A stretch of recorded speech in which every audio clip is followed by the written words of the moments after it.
Salut tout le monde et bienvenue. Aujourd'hui, on va étudier une leçon de conjugaison. Il s'agit de l'utilisation des auxiliaires être ou avoir. Là, je précise, on est toujours dans le présent de l'indicatif. D'accord? Alors, on va voir quelques exemples pour découvrir les différentes situations là où on peut utiliser soit être ou bien avoir. Alors, je commence avec l'auxiliaire être.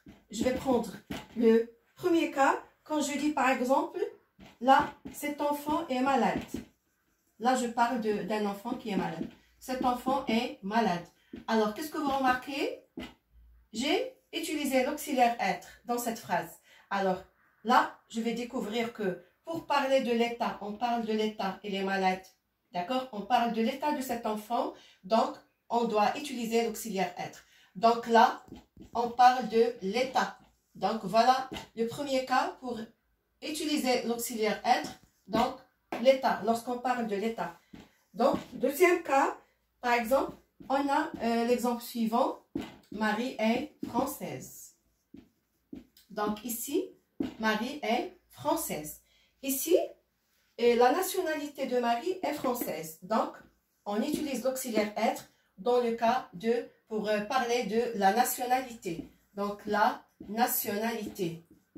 Nationalité. Par exemple, je vais dire, il est algérien ou bien il est marocain. D'accord? Là, c'est toujours la nationalité. Donc, j'utilise l'auxiliaire être dans le deuxième cas pour parler de la nationalité.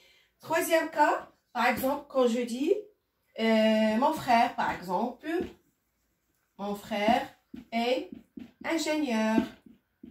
Alors, ingénieur, ou bien, quand je dis par exemple cet homme est médecin, alors qu'est-ce que vous remarquez? On utilise l'auxiliaire être. Donc, et vous remarquez ingénieur, médecin, par exemple, il est professeur. Donc, ici, ce sont des métiers ou bien des professions.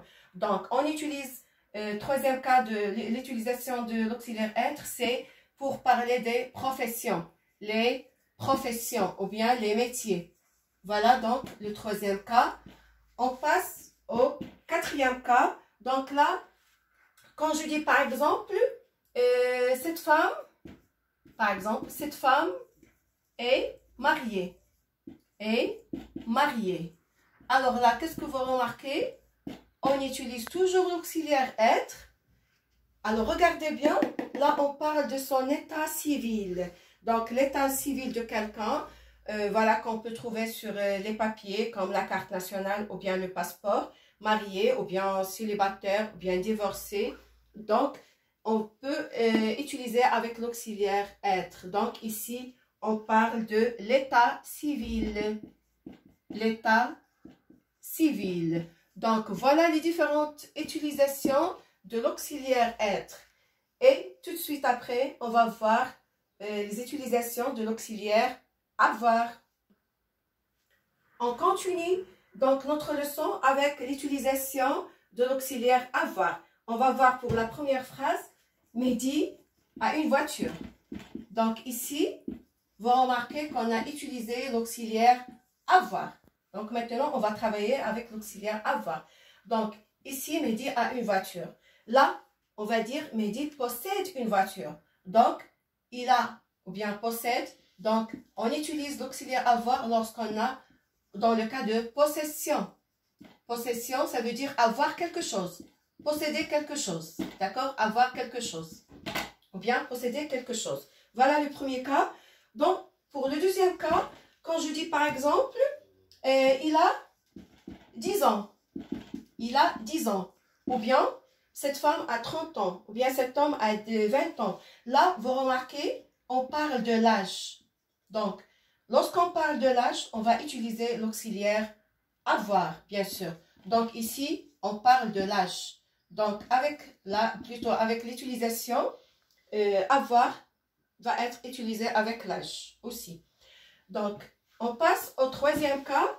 Lorsque je donne, par exemple, ici, je vais dire, par exemple, j'ai 3 frères, par exemple. Alors, j'ai écrit 3 en numéro, là. J'ai 3 frères. Alors, ici, qu'est-ce que je fais? Je donne une information personnelle. Par exemple, j'ai 3 frères, 2 sœurs.